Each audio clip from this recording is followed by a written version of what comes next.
पुंडलीकवरदा हरिविठ्ठल श्री ज्ञानदेव तुकाराम सद्गुरु समर्थ त्र्यंबकानंद महाराज की जय। माऊली ज्ञानेश्वर महाराज की जय। जगद्गुरु तुकाराम महाराज की जय। श्री गुरुदेव दत्त। आता मिया मज दाविला, शरीरी वेगळाला, गुणी मीची बांधिला ऐसा आवडे। चौथ्या श्लोकातली ही 129वी ओवी। सर्व काही आहे पण मी त्याहून कसा वेगळा आहे असा विषय मागे होता। आता या जगतामध्ये अनेक प्रकारचे शरीर झाले आणि त्यामुळं प्रत्येक शरीराच्या ठिकाणी मी वेगळा आहे असा जे काही भास निर्माण झाला आणि शरीर या ठिकाणी त्रिगुण येणारच, म्हणून मग ह्या गुणानं मी बांधलो आहे असं वाटू लागलं।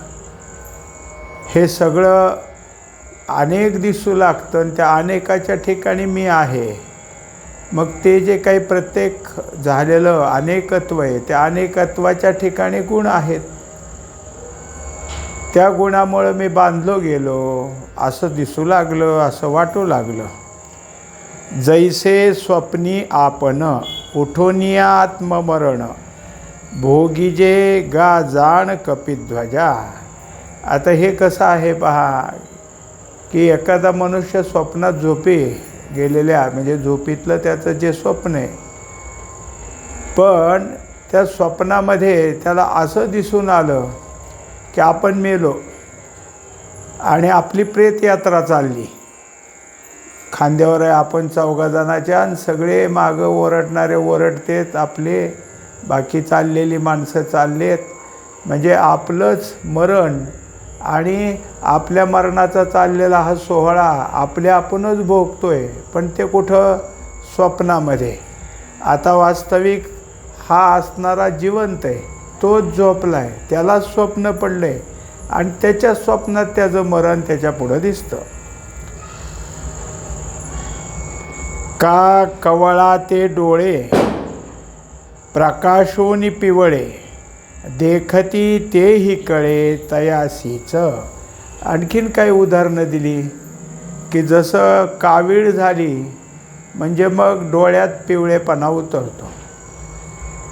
काविळीचाच एक प्रकार तो रंग त्यातलाच, आणि त्या पिवळेपणामुळं जे जे काही समोर पांढरं असेल ते सगळं पिवळं व्हायला लागतं, पिवळं दिसायला लागतं। मग हे जे दिसणं आहे हे कुणी दाखवलं?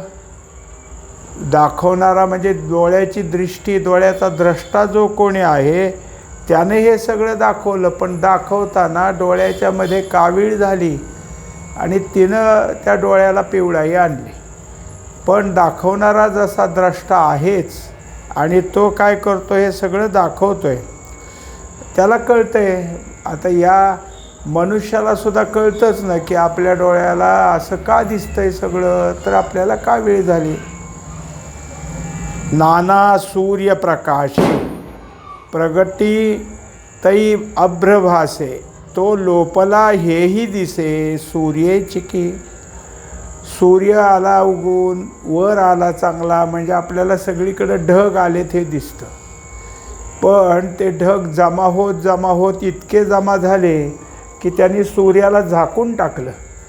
आता ढग सगळीकडे आलेत हेही सूर्याच्या उन्हानेच दाखवलं होतं, आणि अनेक ढग एकत्र आले आणि सूर्य झाकून टाकला हे तरी कोणाकडून दिसलं?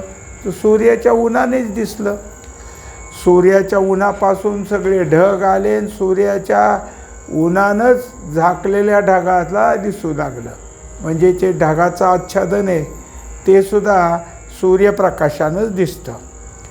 पै आपण पेनी झालिया छाया गा आपुलिया, भिओनी बिहालिया आना हे। आता जो कोणी आहे फारसं काय आहे की काहीतरी थोडंसं त्याला वेगळंच असं भासतं म्हणा, किंवा एक त्याच्या ठिकाणी भीतीचा भाग आहे. त्याने काय केलं, उभा होता आणि पुढच्या बाजूनी प्रकाश आलेला, सहज इकडं बघितलं तर त्याची सावली दिसायला लागली आणि ते सावलीला लागला आणि भ्यायला. मग सावलीला भिवून पुढं सरकला. मग सावली तेवढीच पुढं आली, त्याच्या पुढं सरकला, अजून पुढं आली. त्याला वाटलं आता हे मी भितो आणि माझ्या मागंच येते. पण एक आहे की हा भिलेला जो कोणी आहे त्याचीच सावली ना, आणि ती सावली ह्याला सोडून कुठं जाईल, ह्याच्या ठिकाणीच ती सावली आहे. वास्तविक तो शरीरधारी सावली हे दोन वेगळे नाहीतच, पण प्रकाशामुळं सावली आहे असं वाटतं. आणि सावलीला ही सावली आपल्याच शरीराची हे न कळल्यामुळं भीती निर्माण झाली. या सगळ्या गोष्टीमध्ये बंधन नसतानासुद्धा बंधन हा जो काही गैरसमज कसा निर्माण होतो, त्यासाठी एवढ्या सगळ्या ओव्या दिल्या. तैसी ये नाना देहे दावोनी मी नाना होये, तेथ ऐसा बंधू आहे तेही देखे. याप्रमाणे आता एवढे सगळं जे काही निर्माण झालं आहे जग, कालच्या याच्यामध्ये आपण पाहिलं की एवढ्या सगळ्या योनी निर्माण झाल्यात आणि तेवढ्या आकारामध्ये हा परमात्मा चैतन्य रूपानं सगळीकडे आहे. बारीक बारीक कीटकापासून ते मोठ्यात मोठा असणारा हत्ती म्हणा, काय असेल ते प्राणी, सगळे प्राणी जे आहेत हे सगळे कसे आहेत, चेतन झालेत. चैतन्य त्यांच्या ठिकाणी आविष्कृत झाल्यामुळं त्यांना इकडं तिकडं फिरता येतं. आणि काही जे स्थावर आहेत, पर्वत आहे, नद्या आहेत, डोंगर आहे, माती आहे, दगड आहे, यांचं तरी अस्तित्व कोणामुळे, ते पर्वत सगळे संपून गेले असते, दगड फुटून सगळे ठिकऱ्या झाल्या असत्या. पण सगळ्यातच चैतन्य, म्हणजे जे सजीव आहे त्यातही चैतन्य, निर्जीव आहे त्यातही चैतन्य. त्यामुळं चैतन्य सगळीकडे, आणि जितके आकार आपल्याला दिसतात तेवढं चैतन्य आहे असं वाटू लागलं. आकाराच्या मोजमापातून आपण चैतन्याची जी काय आहे ते मोजमाप पाहू लागलो. म्हणजेच दाखवलं की देह अनेक, नाना देहे, अनेक देह, आणि त्या अनेक देहाच्या ठिकाणी असलेल्या गुणामुळं मी सुद्धा त्या गुणात बांधलो गेलो, हे आता तुम्हाला काय आहे दिसून येतं. बंधू का न बंधीजे हे जाणणे मज माझे, नेणनेनी उपजे आपुलेनी. आता एकंदरीत गुण त्या ठिकाणी असले आणि गुणाप्रमाणे माझ्या क्रिया होत असल्या, गुणाप्रमाणे माझा स्वभाव दिसत असला तरी मी ह्या सगळ्या कशामध्ये बांधला जात नाही, कोणत्याही गुणानं माझ्या ठिकाणी बांधलं जात नाही. कारण का, तर मला जाणता येतं ना मी कोण आहे, मी ह्यातला नाही, मी हे बांधला जात नाही. हे मला काय आहे जाणता येते, मला कळते. पण नेणने उपजे, जर त्या ठिकाणी नेणनं निर्माण झालं, न कळतं निर्माण झालं की मग मात्र मी बांधलो गेलो असा त्याला झाला. आता ज्याच्या ठिकाणी जाणीव आहे मी ह्यापासून वेगळा आहे, हे बंधनं माझी नाहीत, यातला कुठलाही माझा गुणाचा भाव नाही, हे ज्याच्या ठिकाणी तो ह्या बंधात नाही. पण ज्याला हे कळत नाही आणि तो ह्या सगळ्या बंधाला माझं स्वरूप म्हणून बसतो, देहाला माझं म्हणतो, देहात असलेल्या गुणाला माझा, या गुणाचा मी, त्या गुणाचा मी असं स्वतःला ठरवतो, तो मात्र यात बांधला जातो. अर्थात काय झालं, ज्याच्या ठिकाणी समज नाही त्याला हे बांधलेलं नाही हे कळेल, आणि ज्याच्या ठिकाणी समजणं नाही त्याला हे कसं बंधत्व आहे हे लक्षात येईल. तरी कोणे गुणे कैसा मजचे मी बंधू ऐसा, आवडे ते परियेसा अर्जुन देवा. एकंदरीत कोणत्या गुणानं कसा मी बांधला जातो, प्रत्येक गुण त्याची बांधण्याची रीत काय, त्याप्रमाणे जिथं जे गुण आहेत त्या गुणाच्या ठिकाणी असलेला त्या गुणाचा जो काही आहे बाहेर पडणारा स्वभाव तो कसा आहे, म्हणून त्या लक्षणानं या ठिकाणी कोणता गुण आहे, दुसऱ्या गुणाचा कसा स्वभाव आहे, त्याचं वर्तन कसं, त्याचं कार्य कसं, यातून दुसरा गुण आपल्याला लक्षात येईल.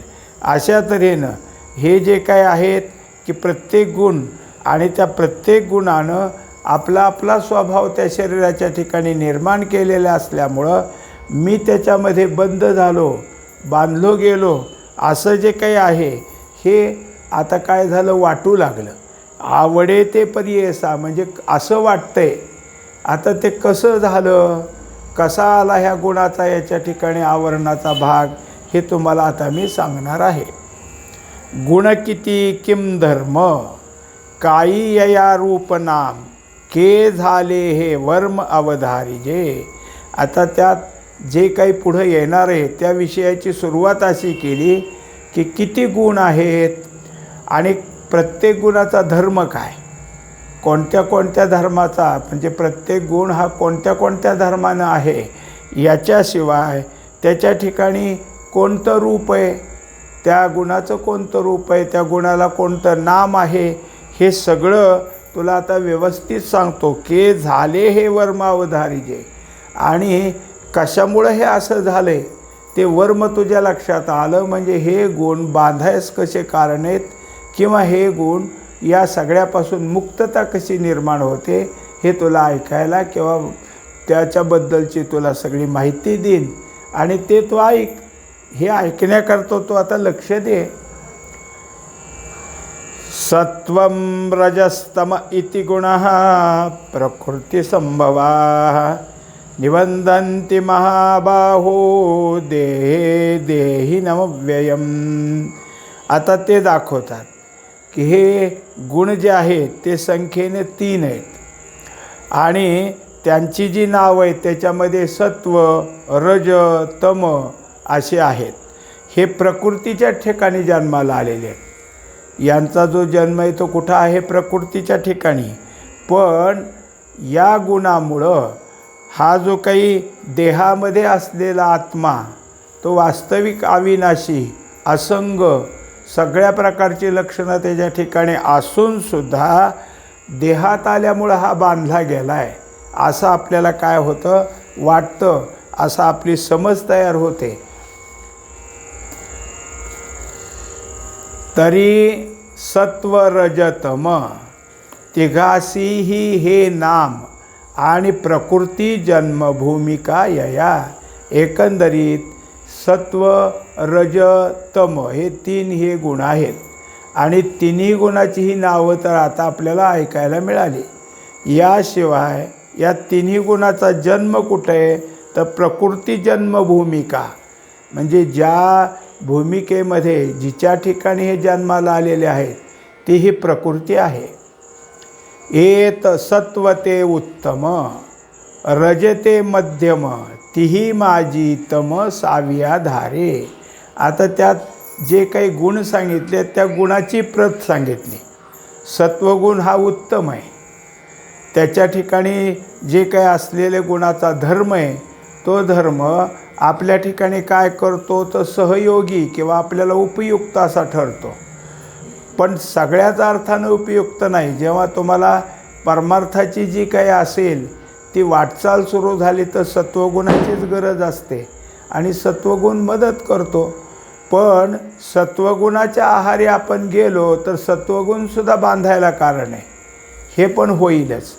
पण ह्या बाकीच्या 2 गुणापेक्षा तो उत्तम आहे, कारण अंतःकरणाची स्थिरता तिथं राहते आणि स्थिर अंतःकरणच परमार्थाचा अभ्यास करू शकतं. रजते मध्यम, रजाच्या ठिकाणी काय आहे, कायम स्थिरता आहे असंही नाही, अस्थिरता तेही नाही, स्थिर अस्थिर, स्थिर अस्थिर असं सारखंच तिथं चालत असल्यामुळं तो मध्यम आहे. हा उच्च प्रतीचा आहे म्हणून उत्तम आहे, हा मध्यम आहे. आणि ह्याच्यामध्ये तमगुण जो आहे तो सहजपणानं कनिष्ठ झाला. सावियाधारे म्हणजे सहजच त्याच्या ठिकाणी कोणता प्रकार आला, कनिष्ठ, कारण एक उत्तम आहे, दुसरा मध्यम आहे आणि तिसरा कनिष्ठ आहे. हे एकेची वृत्तीच्या ठाई, त्रिगुणत्व आवडे पाही, वयसा त्रय देही एकी जेवी.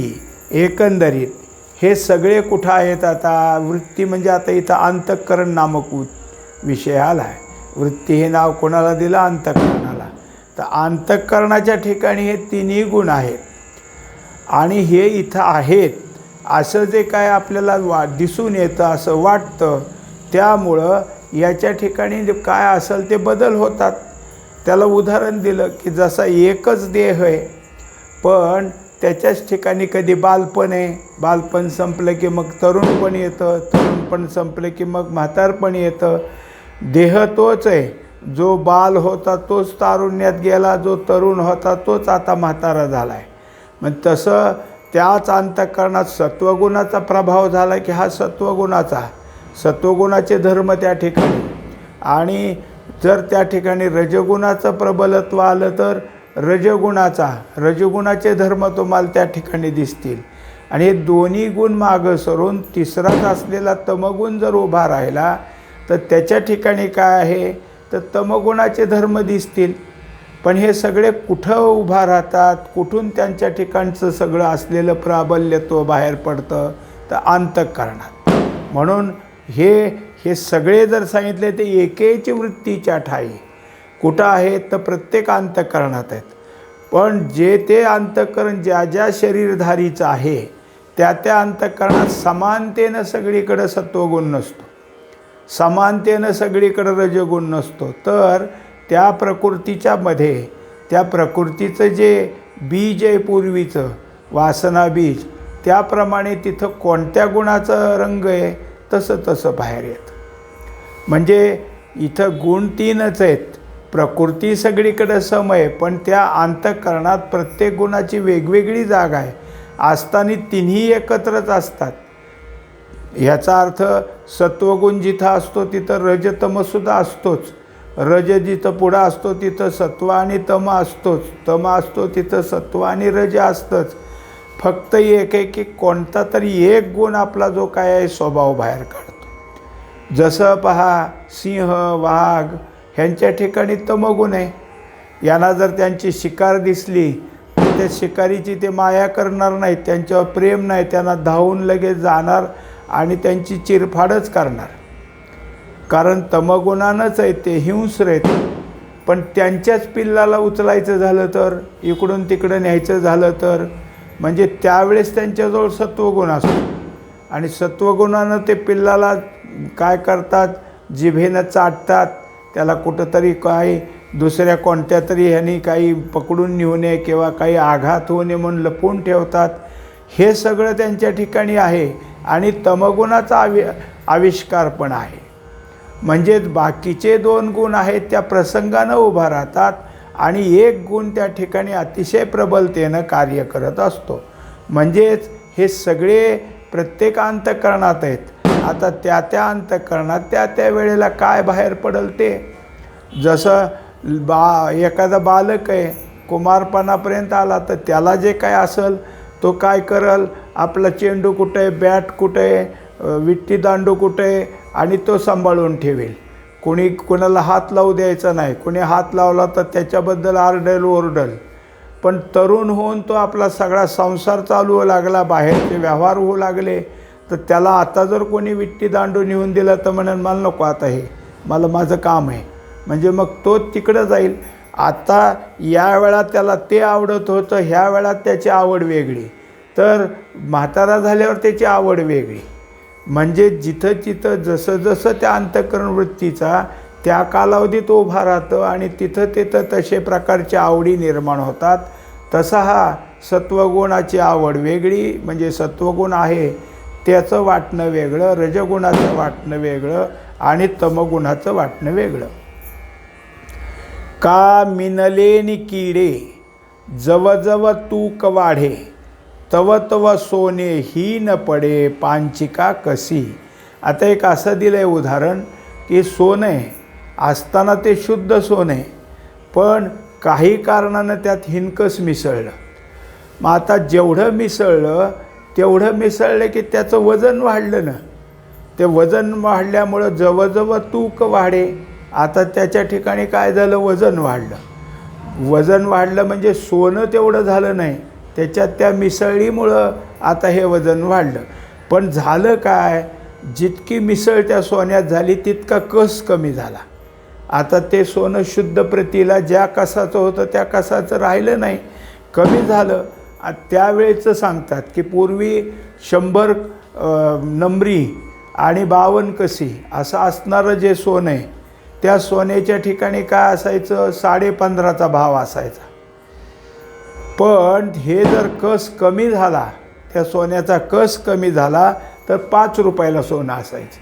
म्हणजे ज्याच्यामध्ये हिनकस मिसळलेले त्या सोन्याचा भाव 5 रुपये आणि जे अत्यंत शुद्ध प्रतीचं आहे त्याचा भाव 15.5. तव तव सोने ही न पडे पांचिका कसी. मग आता त्याच्याप्रमाणे तुकोबारायसुद्धा सांगतात की डाकाचे संगती सोने झाले हीन. म्हणजे सोनं चांगलं होतं पण डाग लागला. डाग लागला की डाग हा दुसऱ्या कशाच तरी दिला की त्या सोन्याचा कस कमी होतो. पै सावधपण जैसे वाहविले आळसे सुषुप्ती बैसे घणावोनी.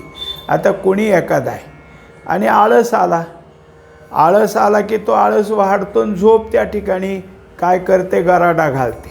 आता इतकी झोप येते की घणावोनी, म्हणजे त्या झोपीच्या ठिकाणी इतकं की आता त्याला काही समजत नाही, काही नाही, असा घट्टपणा तयार होतो. झोपेत काय असतं, तर झोपेत मनुष्याचे जे काही आहे समजणं, जाणीवा बाहेर आहेत त्या सगळ्या कमी होतात. आता त्याला गाढ झोप लागली तर 2 हाका 3 हाका मारल्या तरी ओ म्हणायचं नाही. त्याच्या जवळचं काही उचलून कुणी काही नेलं तरी त्याला काही कळणार नाही. त्याला कोणी काही बोललंच तरी काय कळणार, कारण तो झोपेत गेला. मग ही झोप कशी, तर अगोदर सावधच होता, आळस आला आणि आळस पुन्हा येऊन झोपेकडे गेला. तैसी अज्ञानांगीकारे निघाली वृत्ती विखुरे ते सत्वरजद्वारे तमही होय. आता अगोदरच्या उदाहरणून पहा. सावधपणा म्हणजे चांगल्या प्रकारची जाणीव, चांगलं कळणं असलं तर सत्वगुणाचं स्थान आहे. पण ते चांगल्या कळण्यावर दुसरं आवरण येत गेला तर जसं सावधचा मनुष्य झोपीत गेला तसं सत्वगुणातनं तमगुणात जाईल. तसंच इथं सांगितलं की जितकं अज्ञानाचा अंगीकार करशील, म्हणजे जितकं न कळणं त्या ठिकाणी होईल, त्या वृत्तीच्या ठिकाणी सत्व रज होईल, सत्वातून रजाकडं जाईल आणि रजातून तमगुणाकडं सुद्धा तो जाऊ शकतो. जितकं अज्ञान घट्ट तितकं त्याचा गुण हा खाली जाणारा. अज्ञानाची त्या ठिकाणी थोडंफार जरी असलं तरी ते अज्ञान त्याच्या ठिकाणी काय करेल, तर निव्वळ न कळणं नाही, थोडंफार काहीतरी न कळण्याचं अंग असेल, बाकी कळणं नाही त्या ठिकाणी. पण न कळण्याचा आणखीन वाढ चालली की रजगुणाकडे आला, त्याच्यापेक्षा घट्ट न कळणं झालं की तो तमगुणाकडे जातो. अर्जुना गा जाण यया नाम गुण आता दाखवू कोण बांधिती ते. याप्रमाणे आत्तापर्यंत आपल्याला काय केलं, 3 गुण कोणते, त्यांची नावं काय आहेत हे सांगितलं, त्यांचं स्थान काय आहे, कुठं असतात ते, कुठून आपला सगळा कारभार चालवतात हेही आपल्याला बघायला मिळालं. आता या सगळ्या गुणापासून आपल्या ठिकाणी कसं कसं बांधलं जातं. कुणीही जरी झाला तो देहधारी, मग मनुष्यच पाहू आपण. त्या मनुष्याच्या ठिकाणी ज्या गुणाचं त्याच्या ठिकाणी प्रबलत्व आहे, त्या जो गुण त्याच्या अंतःकरणात अत्यंत वाढलेला आहे, तो गुण त्याला कसा बांधतो हे सांगणार आहेत. तरी क्षेत्रज्ञ दशे आत्मा मोटका पैसे हे देह मी ऐसे मुहूर्त करी. या गुणाचं त्या ठिकाणी एकदा आलं की हाच आत्मा, की ज्या आत्म्याच्या चैतन्यानं तुमच्या आमच्या बुद्धी, मन, इंद्रिये, कर्मेंद्रिये, देह या सगळ्याच्या ठिकाणी चेतना आलती. हे जे आतलं जाणं नाही ते बाहेर जाणं ना आलं. पण तिथंच थोडं जरी मी देही, हा माझा देह, असा तुमच्या ठिकाणी भाव उमजला की जो आत्मा होता त्या आत्म्याच्या ठिकाणी क्षेत्रज्ञ नाव येईल. म्हणजे आत्म्याला आता देहाला धरून चालणारा मी देही मानणारा होईल. मग त्याच्याच ठिकाणी काय आहे, हे देह मी ऐसे मुहूर्त करी, हा देह मी आहे, इथून त्याची सुरुवात होते. म्हणजेच त्याच्या ठिकाणी आता जर काही असेल तर असं झालं की अज्ञानामुळं जीवपणा तयार झाला. अज्ञान त्या ठिकाणी आलं की अज्ञान काय करतं, हा आत्मा कोण आहे ह्याचा आपल्याला काही कळू देत नाही. म्हणजे त्याच्या अस्तित्वाचंही आपल्याला जाणीव नाही आणि तो आपल्याला आहे की नाही ह्याचंही कळत नाही. मग आपल्याला काय कळतं तर देह आहे म्हणून.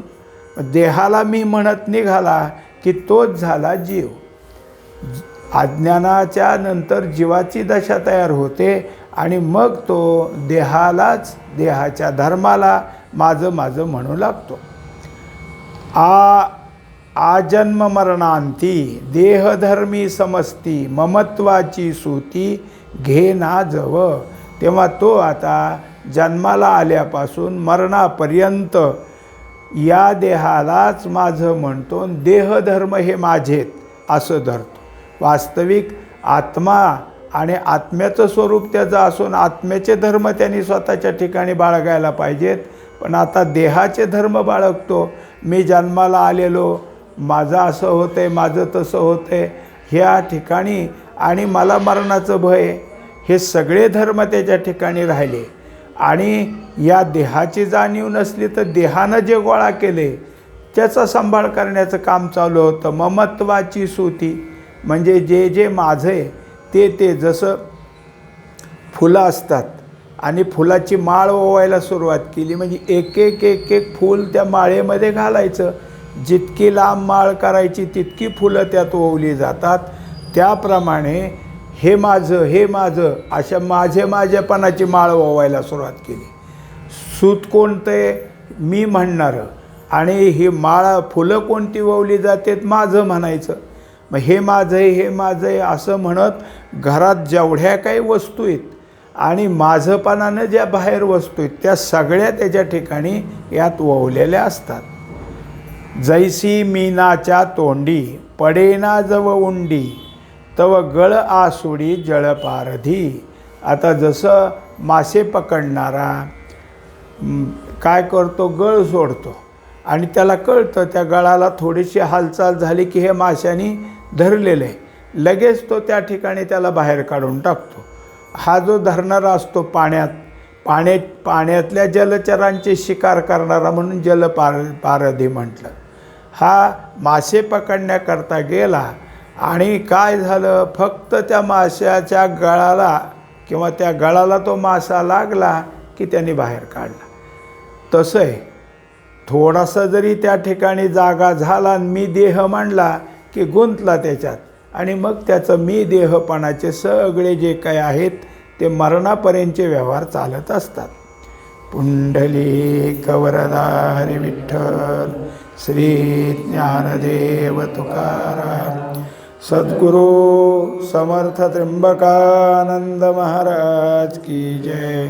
माऊली ज्ञानेश्वर महाराज की जय. जगद्गुरु तुकाराम महाराज की जय. श्री गुरुदेव दत्त.